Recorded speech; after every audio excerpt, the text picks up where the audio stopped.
One of the challenges that Apex Legends players usually face is controlling the recoil pattern in this game. As you guys might already know, each gun has a unique pattern, and a weapon such as the Vogen, Havoc or R-99 has a highly complex recoil pattern in this battle royale. In general, I believe that R-99 is not a good gun for competitive games and you can use better weapons instead. But if you usually play pubs, by becoming master by this gun, you can have more fun playing it. In today's video, I will talk about R-99 and I want to tell you guys a few methods and practices that can help you understand the R-99 recoil better and control it smoother, but consider that these tips won't help you magically if you don't do any work. So if you want to watch the rest of the video, make sure you're ready to do some work, which in the beginning might be challenging, but you need to know that the result is worth it. And also, if you stick till the end, I will explain why R-99 is not a suitable gun for competitive games and why it's better to use it for the games you only want to have fun. Hello everyone, my name is Damien and welcome back with another video.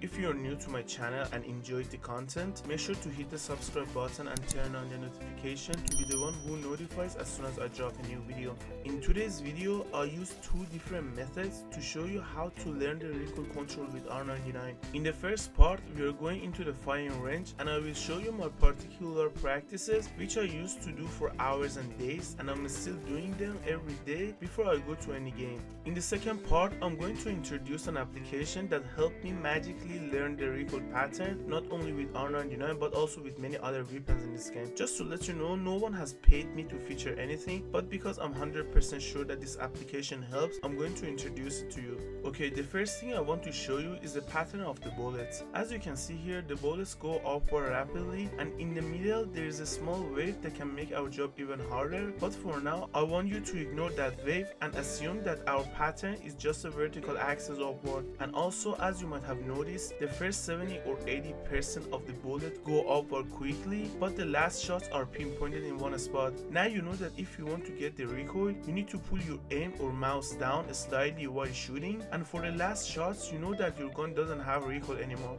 There is a tip here that I want to give you guys, and that is some people think that if you add an extended, your recoil might get worse, but actually it's precisely the opposite. On the left side, you can see the recoil pattern without any extended light gun, and the right side with extended. As you can see, the range is the same, but the only difference is that with extended, it adds more bullets to the last spot, and as you know by now, you don't need to control the recoil for the last shots anymore. This is why an extended can even make your job easier, because it adds more bullets to your gun, which you don't need to control the recoil anymore. Okay, now I want you to pick an R-99 and do the same thing as I do. First of all, I highly ask you not to add any attachment to your gun, even a red dot. The reason is that when you're initially dropping into the game, you do not have enough time to find any attachment, and getting ready for the worst case scenario is our goal today. I understand that it might be challenging initially, but I promise you that the result will surprise you very soon. The only favor you can do for yourself is, if you really care about having a good iron sight on your gun, you can get this skin if you want. As you can see, this skin doesn't block your field of view compared to the original skin, so if you care about having a good iron sight on your gun, you can get this, but remember, it's an optional choice. Okay, now I would ask you to come and stand here and try to one clip this dummy. Now you know that when you start shooting, your aim goes up, so all you need to do is to drag down your mouse or aim slightly, and for the last bullets, you need to remember that you don't have any recoil anymore, so you just need to keep your aim at the target. I want you to do this until you get used to the recoil, and you need to make sure you can at least land 80% of your shot on the target. Now when you're used to the recoil pattern, you might notice that the small wave I showed you earlier is the reason why you can't kill the dummies for 100%. For this, I have a perfect solution for you guys. Instead of staying in one spot, start going to the left and right while shooting. It's a little complicated to explain why this method can help the recoil establish smoother, but just trust me and give it a try, and I promise you that you can feel it yourself after trying a few times. In this case, you know that if you want to keep your aim on the target, you need to pull your aim down and guide your aim diagonally to the left and right while moving. So the way you should be doing it is, when you go to the left, you should pull down your aim diagonally to the right, and when you are going to the right, you should pull down your aim diagonally to the left. This movement can help you control the recoil better, but it also helps you to have an unpredictable movement, which makes it harder for your opponent to shoot you.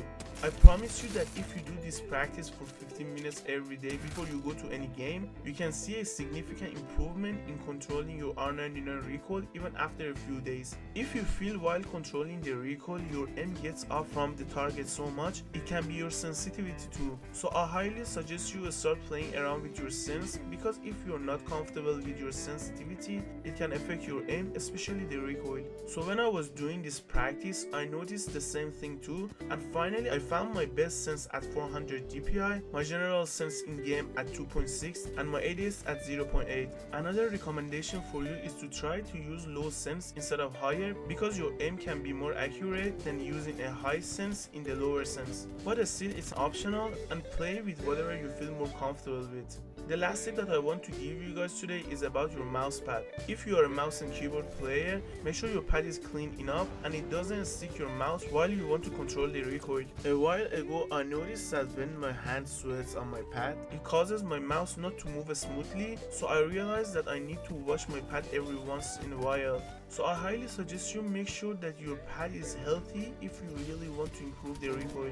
Remember that you should keep practicing every day, and if you think that you're just good to go after a week, I'm telling you right now that it just doesn't work, so this practice needs to be consistent. Okay, now it's time we talk about the second method. Unfortunately, this method works only for PC players, because this application I'm going to show you exists only on Steam and only PC players can use it. This application that you guys see now is Apex Aim Trainer and is designed mainly for Apex Legends. This is a perfect simulation because, as you can see here, you can find most of the Apex guns in this menu, and you can choose what type of attachment you want to add to your weapon for your practice. But it just doesn't end here. The more important thing is that there are bots with solid movement in this simulation, which helps you improve your tracking and the recoil. Consider that when you play Apex, you're walking around the map most of the time, and there is no chance to practice with different weapons in the game. But practicing only for 1 hour here can help you learn the recoil patterns with different guns, and also you can become better at tracking the enemy with any kind of scope in this game.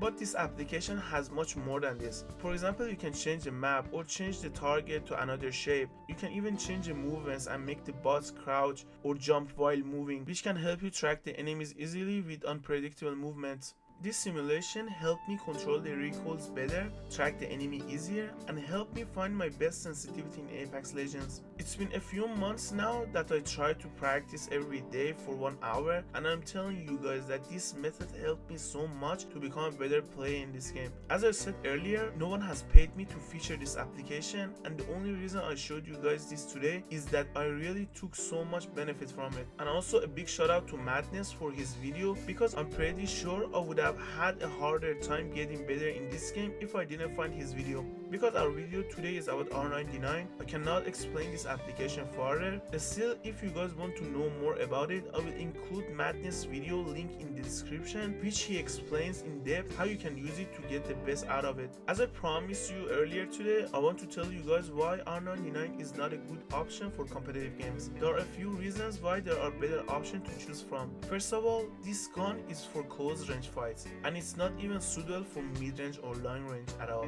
Maybe you think you can use it sometimes for mid-range too, and that's true, but for competitive games, you never want to risk and pick a gun that is not good enough to fight enemies in long distances. This is why you see that the most pro players use R301 or Flatline for ranked and tournaments instead of R99, unless they have no other choice. Another reason is that this gun has a very high fire rate. If your aim goes off the target, you don't have enough time to bring back your aim at the target, and you might miss so many shots, and because the fire rate is too high, you might need to reload your gun without doing that much damage. But a weapon like Flatline has a great damage, and at the same time you have enough time to track the enemy easier. Because of this reason, you see fewer people pick R99 for competitive games, and if they want to choose a gun for close range fights, as you know, they rather have a shotgun instead of an SMG. Okay, it's the end of our tutorial today, and please do not forget that no pain, no gain. If you really want to improve your skills to control the recoil in this game, your practice needs to be consistent. If you guys want me to make any specific video, please comment it down below. I will try to make the one that is the most wanted. And last but not least, please do not forget to like the video and subscribe to my channel, which can help me so much to keep making more content. Thank you guys for watching my video and see you guys soon.